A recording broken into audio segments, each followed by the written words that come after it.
Hi again. In the third session of our review of probability theory, I would like to go over the commonly used distribution, but last time we did discrete, this time we'll do continuous.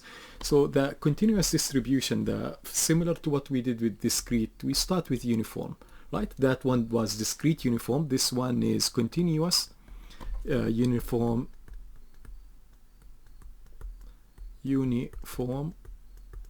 distribution. The reason I wanted to write, I know my handwriting is really bad, it's simply because I don't want to go fast. If I flip slides, it will go quickly, but I'll try my best to improve a little bit of my handwriting, but at the same time I will speak what I'm writing. So the idea, again, I don't want to go really fast, so hopefully this way the flow of information will be slower. At the same time, I expect you guys, if I go fast, to pause, as I mentioned before. Pause until you solve the problems yourself. So with continuous uniform distribution, the story here is we say X is uniformly distributed.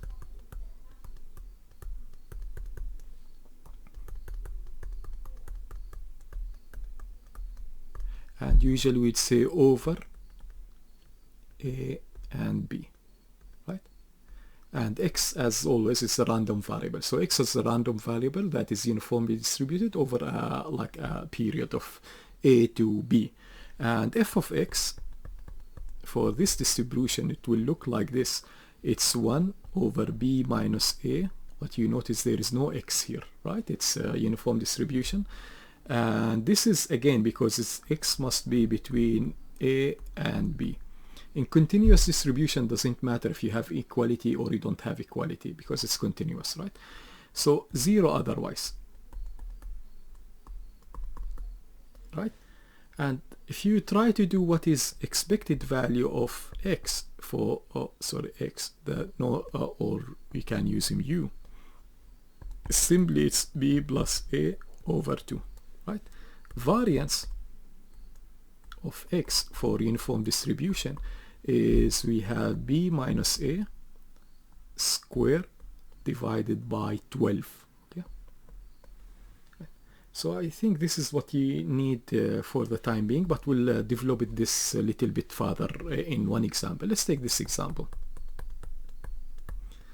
And this is very, like the uniform distribution is very important distribution, the continuous one in actuarial sense. I will see in a second why. So let's take a life. When we say life, it's very common language in actuarial sense. We say a life as a random variable. So life random variable, a life of a machine, a life of a human, or whatever the life we're looking at. Life random variable is uniformly distributed. So it's uniformly distributed over let's say between 0 and 100. So this life is uniformly distributed between 0 and 100.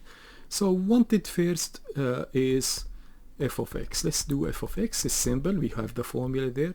It be 1 B minus A is, luckily the B is 0, so it's 1 over 100 if the life is between 0 and 100 and 0 otherwise. Now what is CDF, the cumulative distribution function? F of X, we know it, it's simple. It's you take from 0 to U f of U du. And if you take this one, it's very easy. If you do from 0 to 0 to X, I meant. Take 0 to X of 1 over 100 du, and you try to evaluate it. It will be 1 over 100, but now we will have X, or we can write it X over 100. So, and this is obviously when X is between 0 and 100, right? So this is our CDF, right? So f of X, it's f of X, let me write it here, is X over 100 when x is bounded between 0 and 100, right? This CDF. There is another concept. Instead of saying f of x, there is the opposite of f of x, what we call it usually s of x, s for like survival, like s of x. And wanted to see what is s of x. It's the opposite of f of x. So the definition of it is usually the survival function. We'll come back to it later. It's 1 minus f of x. So if we want to find this one, it will be 1 minus, remember, x over 100. We can simplify it. Usually it's 100 minus x divided by 100. Right? This is s of x.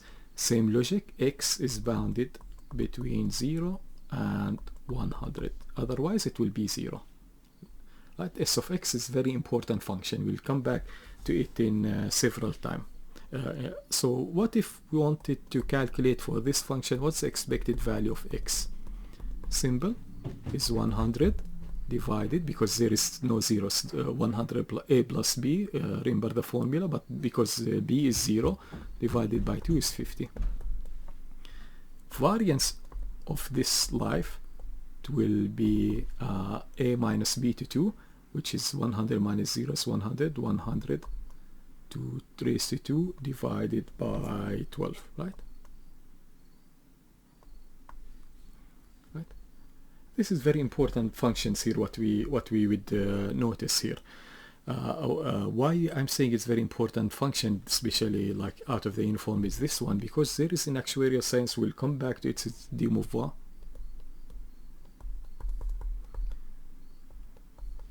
Mortality,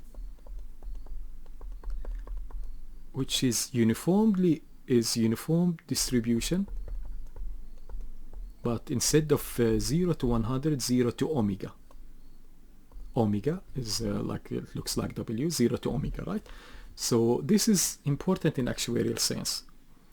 So if, let's say, we wanted to instead of doing it again, try to derive this one using our example 100. All we need to do, I'll use different color. All I need to use here is to replace this one by omega. Sorry, omega.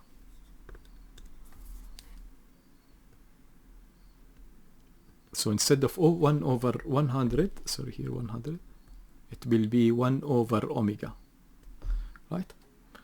So everything will look the same. So f of x will not be x here, will be omega.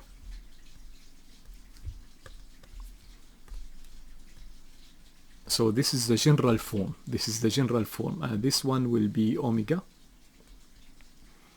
S of x will be 100 minus, I mean, you can replace this one, omega. This one you can replace this one as well, omega. Oh, sorry, I replaced the wrong thing. Oops, this should be x. We replace the 100, sorry for that, and this one we replace omega minus omega, right? And the last one omega. And these formulas very, very important here. Oh, I made lots of mistakes today. What's going on here? Sorry, it will be over omega, and this will be x, sorry. And this will be omega over 2, the expected life expectancy, and this will be omega to 2 divided by 12, right? So again, let me write it again, but just to tell you how we got it. F of x, for this one, you go back what we did here, it will be 1 over omega for x between 0 and omega. F of x for this one, it's exactly what we did here. It be x over omega. Again, for the same one, S of x will be 1 minus omega x over omega, or it will be omega minus x divided by omega, right? expected value, it's omega over 2 and w over 2. So this is something that is very useful in actuarial science. We'll come back to it. Like you will remember this a lot of time. So this is the uniform distribution, which is a very important distribution, as I mentioned. The second important distribution is not only for actuarial science, but for all social studies, all field, which you know it very well. It's a normal distribution. Right? The normal distribution, usually it's f of x, right? The f of x, it will be 1 over, right, 2 by 2 by sigma standard deviation e to minus x minus mu divided by raised to 2 divided by sigma, right? So this is the general form for the normal distribution.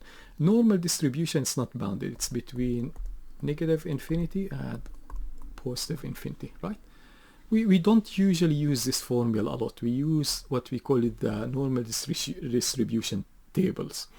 Normal distribution tables, I think let me look it up for you in my screen. I kept it as an image so I can show it to you.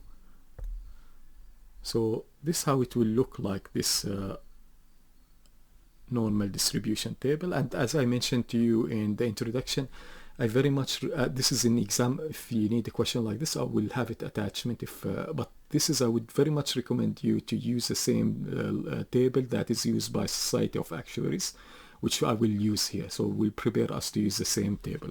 But let's take example and see quick examples, because this is something you should know, and I'm sure you know, you've done lots of times questions like this. But what if we wanted to have probability of x between 1 and 2, right? So wanted to have probability of x 1 to 2, and I failed to say that this is the like the normal distribution. This one it's a general form. This is the general form for x. This one assumes that sigma assume is mu is 0 and sigma is 1. This standard normal distribution. So we'll use the standard normal distribution to find probability of x between 2 and 1. And what you would see here, that this distribution is, it uses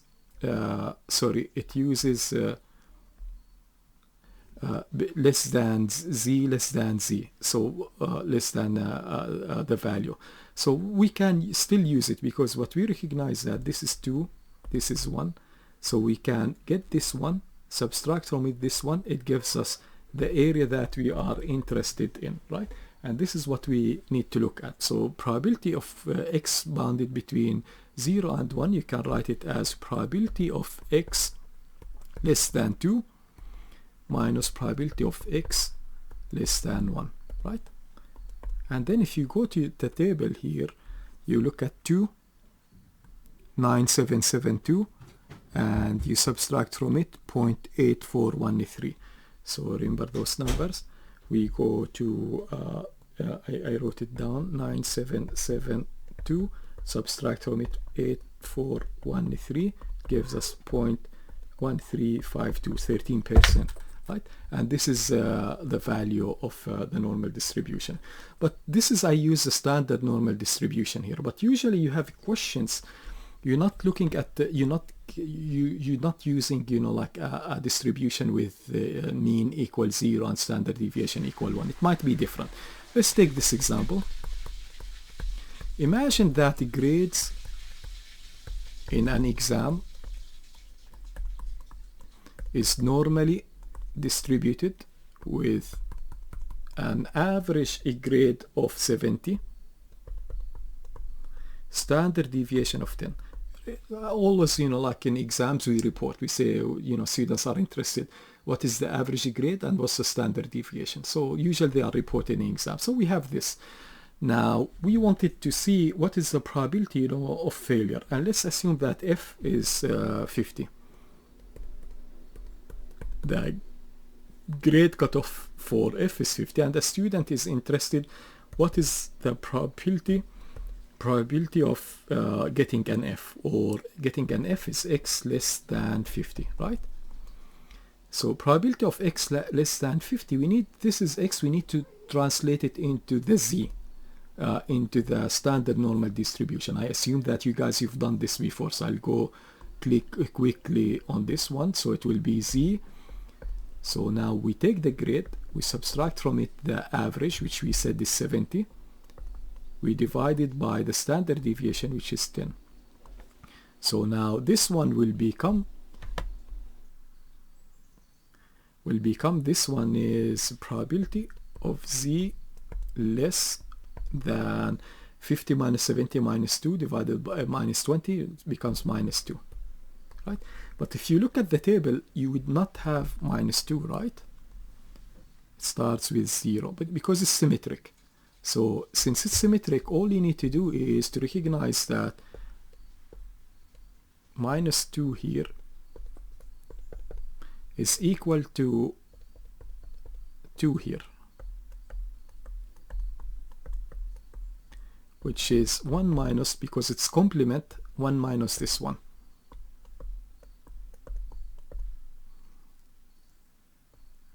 Right? So 1 minus, you go back to the table and you look for 2, which we did it here, 9772, right? 19772. And this will be 8220.0, right? So the probability of to get an F in this exam is about 2%, right? Now, I'm the instructor and I wanted to assign an A. And I would say, let's say question 2 related to this question. What is the grade cutoff? So I'm looking for the grade cutoff for an A, to get an A, if only 10% gets an A, right? So we need the cutoff, so only the top 10% will get an A, right?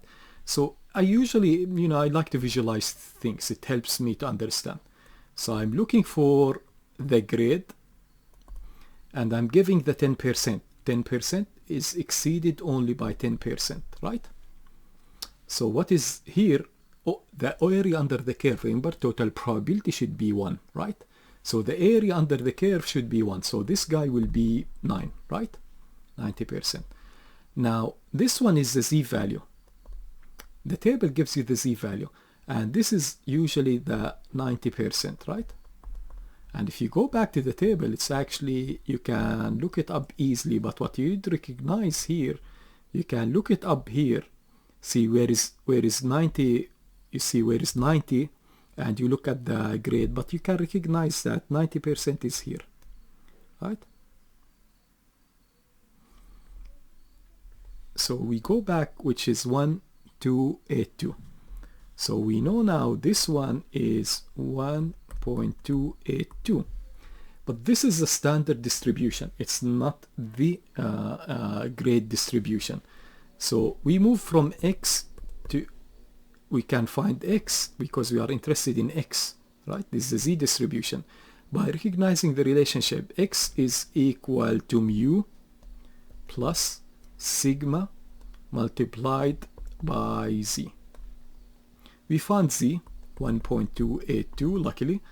We have sigma, we said it's 10. We have mu is 70, right? Because they are given. So 10 times 12, 10 times 1.282, it will be 12.82 plus 70, it will be 82.82. So the grade that is exceeded by 90% of the distribution is 82.8. I need to keep my calculator close to me, right? Does that make sense? So we know how to move from one side to another of the distribution. The third, also equally important distribution, continuous distribution. The third continuous distribution that is very important as well, very, very important. We'll come back to it a lot of time, is the exponential distribution. Exponential distribution, usually it will tell us that the weighting, usually it's waiting time or something like this for something to happen, the waiting time, you know. So waiting time usually it will tell us it's exponentially distributed. So f of x, usually the form looks like this. The f of x is e minus lambda to x, right? And x must be greater than 0, right? Because so this is the waiting time. What is lambda? Is the rate. You remember this? It's related also to Poisson distribution. It's the same rate, right? One is the rate until the first event to happen, second, third, you know, arrival. This one is the waiting time for the event to happen. So it's the same rate, right? Usually we for this distribution it's good to work with f of x or s of x. F of x is 1 minus, right? Wanted you to look at them carefully. Here you see lambda is here, there is no lambda here. This is, you know, how we get f of x. If we integrate f of x, we get f of the big f of x. Cumulative distribution function if you integrate f of x, the density function, right? But I would suggest that to remember this. And also s of x, you remember s of x is the opposite of f of x, a survival function.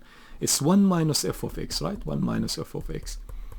So it will be e minus lambda x, right? Those are very important to remember. Like this one, very, very important, right? And this one also. Right. The expected value of x for the exponential distribution is so nice, it's 1 over lambda, and variance of x or sigma square is 1 over lambda square, right? Those things we need to remember them. And as I mentioned, they are related to the what we call it, the Poisson distribution.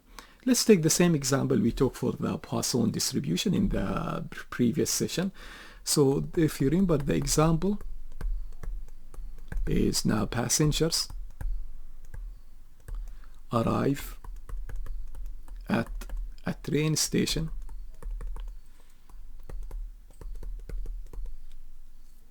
right following, let's say passengers arrive at train station at a rate of 2 per minute. This is the same discussion we had for Poisson, assuming the waiting time now. The Poisson distribution is the arrival. You know, it's discrete distribution. Here is waiting. Waiting is not discrete, it's continuous. Can be 1 minute, can be half a minute, less than half a minute. So assuming waiting time is exponential distributed,